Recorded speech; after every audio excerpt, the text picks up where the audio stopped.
Chapter 2 positive attitude कैसे विकसित करें। सपने तो दर्जनों हैं, पर मेन बात तो ये है कि उन्हें अचीव कैसे किया जाए। तो मेरे साथ आप दो काम कीजिए। अपनी कोई भी दो प्रॉब्लम्स को लिखिए और फिर उन प्रॉब्लम से होने वाली किसी भी एक प्रॉफिट को लिखिए।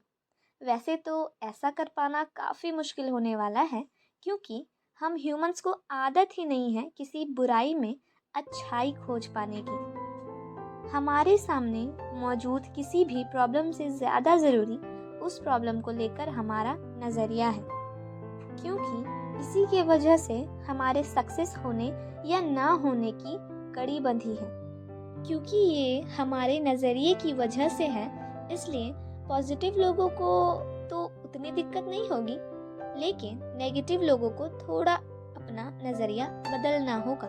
जैसा कि हम जानते हैं, हमारा नज़रिया तो हमारे जन्म के शुरुआती सालों में ही डेवलप कर जाता है, पर ऐसा भी नहीं है कि हम उसे कभी बदल ही ना सकें। इसलिए लेखक अपने नज़रिए को बदलने के 8 तरीकों को बताते हैं, जिनमें से पहला कदम है अपनी सोच को बदलें और अच्छाई को तलाशें। Look for the gold. लेखक एक कहानी बताते हैं जिसमें एंड्रयू कार्नेगी अपने बचपन के दिनों में ही स्कॉटलैंड से अमेरिका शिफ्ट हो जाते हैं। वहां जाकर वो छोटे कामों से शुरुआत करते हैं और फिर एक दिन अमेरिका के एक स्टील कंपनी के मालिक बन जाते हैं। एक बार ऐसा वक्त भी आता है उनके जीवन में जब उनके अंडर काफ़ी सारे मिलियनर्स काम कर रहे होते हैं। फिर एक दिन किसी ने एंड्रयू कार्नेगी से पूछा कि आप लोगों से कैसे पेश आते हैं। फिर उन्होंने जवाब दिया, लोगों से पेश आना काफ़ी हद तक सोने की खुदाई करने जैसा ही है। हम जब सोने की तलाश कर रहे हों तब हमारे दिमाग में सोना होता है, ना कि मिट्टी। एंड्रयू कार्नेगी इन बातों से ये संदेश देना चाहते हैं कि हो सकता है किसी इंसान के सामने हालात अच्छा ना हो, पर फिर भी हमें हमेशा अच्छे की तलाश करनी चाहिए। कुछ लोग हमेशा नेगेटिव साइड को ही देखते हैं और हर चीज़ में खराबी निकालते हैं। कोई काम भले ही बड़े अच्छे तरीके से हुआ हो, पर फिर भी वो लोग उस चीज़ में खराबी निकालते ही हैं, और इन लोगों को कहा जाता है करियर क्रिटिक्स। बेसिकली ये लोग बिल्कुल एनर्जी सकर जैसे होते हैं। ये लोग वो होते हैं कैफेटेरिया में जाकर 20-20 चाय के कप पिएंगे और सिगरेट के लंबे लंबे कश भरेंगे, और ऐसा करने का उनके पास बस एक ही ज़रूरी रीज़न होता है, और वो ये है कि वो अपना तनाव को कम कर रहे होते हैं। पर सच्चाई ये है कि ऐसा करके वो लोग अपने और दूसरों के लिए बस परेशानियां ही बढ़ा रहे होते हैं। Be an optimist. इतने मजबूत बनिए कि आपके मन की शांति को कोई भंग ना कर पाए। हर मिलने वाले लोग से सेहत, खुशी और प्रॉस्पेरिटी यानी कि समृद्धि के बारे में बात करें। आप अपने सभी दोस्तों को ये एहसास करवाएं कि आप उनकी खूबियों और मजबूतियों की कदर करते हैं। हर चीज़ के केवल उजाले पहलू को देखें, सिर्फ अच्छे नतीजों के बारे में ही सोचें। हर किसी को मुस्कुरा कर स्वागत करें। खुद तो बेहतर बने, और खुद को बेहतर बनाने में इतना वक्त लगाएं कि दूसरों की आलोचना करने के लिए हमारे पास वक्त ही ना बचे। इतने बड़े बनो कि चिंता छू न सके, और इतने अच्छे बनो कि गुस्सा आए ही नहीं। लेखक दूसरा कदम बताते हैं जिसका नाम है हर काम फौरन करने की आदत डालना। हम सभी जिंदगी में कभी ना कभी टाल मटोल तो करते ही हैं। मैंने भी ऐसा किया है, जिसकी वजह से मुझे बाद में पछताना पड़ा। टाल मटोल की आदत की वजह से हमारा नजरिया नकारात्मक बन जाता है। किसी काम को करने वाली थकान से ज्यादा थकान उस काम को न करने वाली टाल मटोल से ही होती है।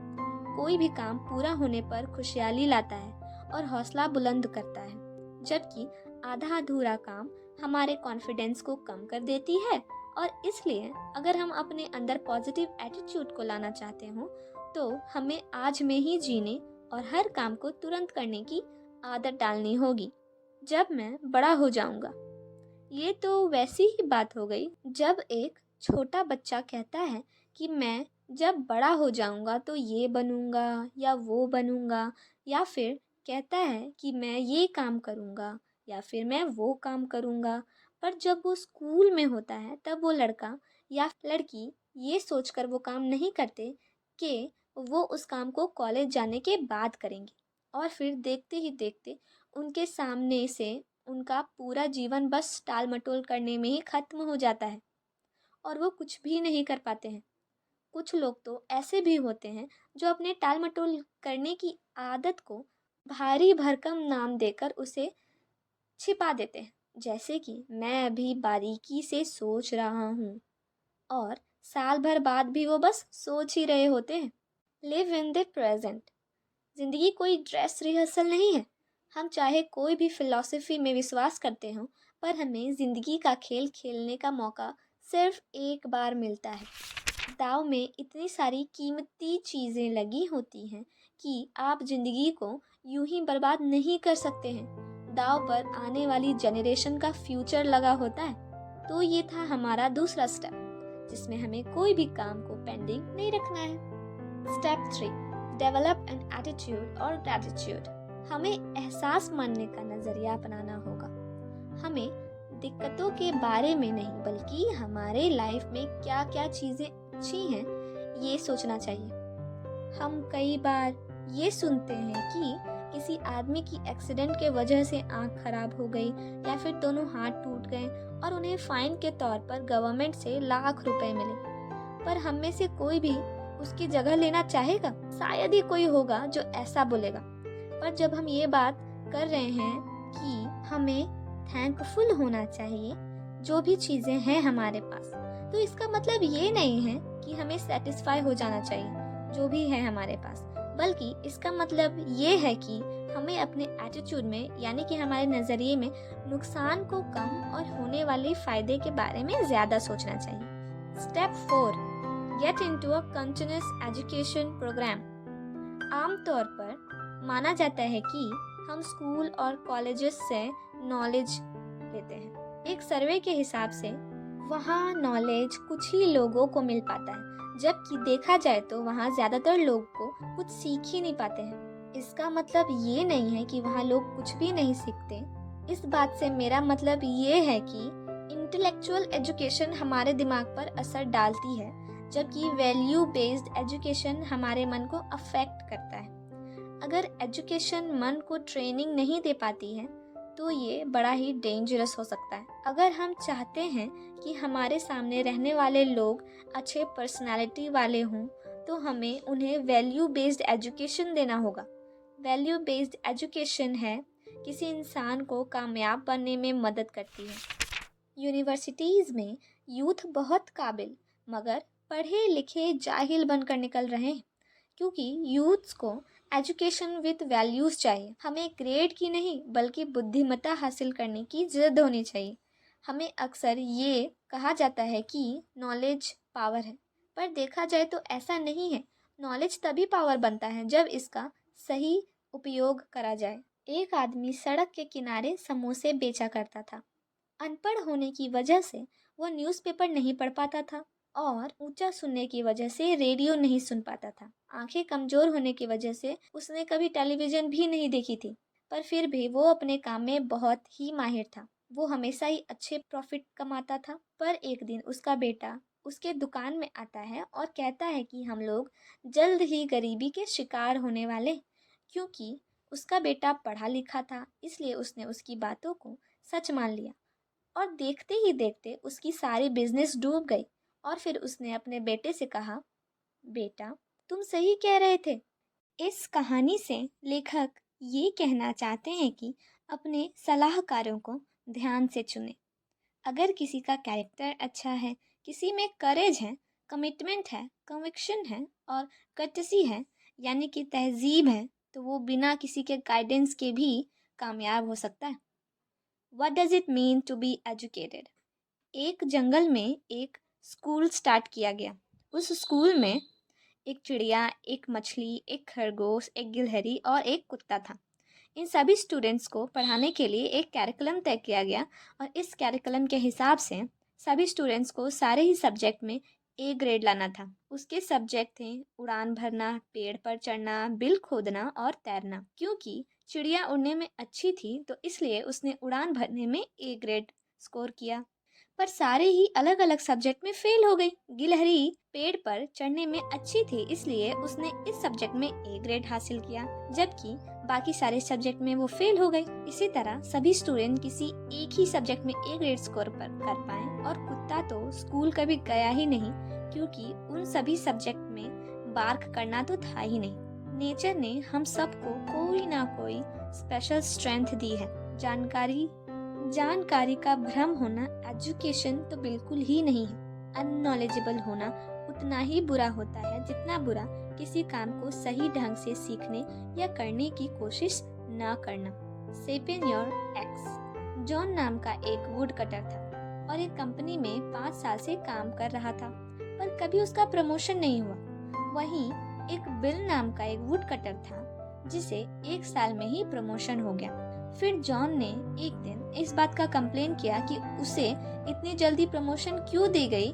तो उसके बॉस ने कहा कि तुम उतने ही पेड़ काटते हो जितने कि तुम 5 साल पहले काटते थे, पर अगर तुम ज्यादा पेड़ काटने लगो तो हमें तुम्हारी सैलरी बढ़ाने में खुशी होगी। उस दिन के बाद जॉन ज्यादा मेहनत करने लगा, पर फिर भी वो ज्यादा पेड़ नहीं काट पाया। और फिर उसने अपने बॉस को ये सारी बातें बताई कि क्यों नहीं उसकी प्रोग्रेस हो रही है। तो उसके बॉस ने कहा कि तुम एक बार बिल से बात क्यों नहीं करते। फिर जॉन एक दिन गया और उसने बिल से बात की और पूछा कि तुम इतने सारे पेड़ इतने कम टाइम में कैसे काट लेते हो। फिर बिल ने जवाब दिया कि मैं हर बार पेड़ काटने के बाद अपनी कुल्हाड़ी को तेज करता हूँ। Feed your mind. जिस तरह हमारे बॉडी को अच्छे खाने की ज़रूरत होती है, उसी तरह हमारे दिमाग को भी अच्छे विचारों की ज़रूरत होती है। अगर हम हमारे बॉडी को सड़े गले खाने खिलाएंगे तो हमारा बॉडी बीमार हो जाएगा। उसी तरह हम अगर हमारे दिमाग को भी फ्रेश चीज़ें फीड नहीं करेंगे तो हमारा दिमाग बीमार हो जाएगा। इसलिए हमें हमारे दिमाग को अच्छे और पॉजिटिव थॉट्स देने होंगे। पॉजिटिव थॉट्स वाले लोग उन खिलाड़ियों की तरह होते हैं जो लगातार प्रैक्टिस से अपने अंदर स्टेमिना का एक भंडार जमा कर लेते हैं, जिसका इस्तेमाल वो मुकाबले के वक्त करते हैं। Build a positive self esteem यानी कि स्वाभिमान।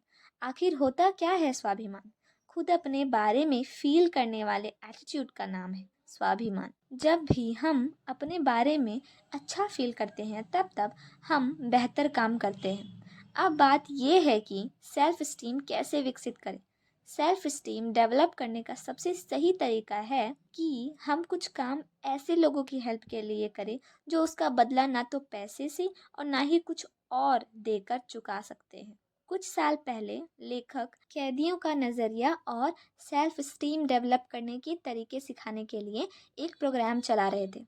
2 वीक तक ये प्रोग्राम चला और फिर एक दिन उन्हें एक कैदी ने कहा, शिव, मैं कुछ दिनों में इस जेल से रिहा होने वाला हूँ। तो लेखक ने उस कैदी से पूछा कि तुमने इस प्रोग्राम से क्या सीखा। तो उस कैदी ने जवाब दिया कि वो हर रोज़ अब बाइबल पढ़ता है और उसने ये भी कहा है कि अब वो दूसरों के साथ खुद को अच्छा महसूस करता है। फिर लेखक ने उस कैदी से पूछा कि तुमने इस जेल से निकलने के बाद क्या करोगे। उसने ये कहा, मैं समाज में एक जिम्मेदार नागरिक बनूंगा। फिर एक दिन किसी दूसरे कैदी ने कहा कि आप यहाँ हर रोज़ क्यों आते हैं। तब लेखक ने उसे कहा, मैं अपने स्वार्थ के लिए आता हूँ। मैं इस दुनिया को एक बेहतर जगह बनाना चाहता हूँ। इस तरह के सेटिस्फैक्शन प्रॉफिटेबल होते हैं। एक और कैदी ने कहा कि लोग जो करते हैं वो उनके निजी मामले हैं, तुम उन्हें उनके हाल में क्यों नहीं छोड़ देते हो। तुम्हारा इससे क्या लेना देना है, कोई कुछ भी करे। ये सुनने के बाद लेखक कहते हैं कि तुमसे मैं एक पल के लिए अगर सहमत हो भी जाऊं, फिर भी क्या तुम इस बात की गारंटी दे सकते हो कि अगर कोई नशीली दवाएं लेकर रोड में गाड़ी चलाएगा तो हर बार उसकी गाड़ी सिर्फ और सिर्फ किसी पेड़ से टकराएगी।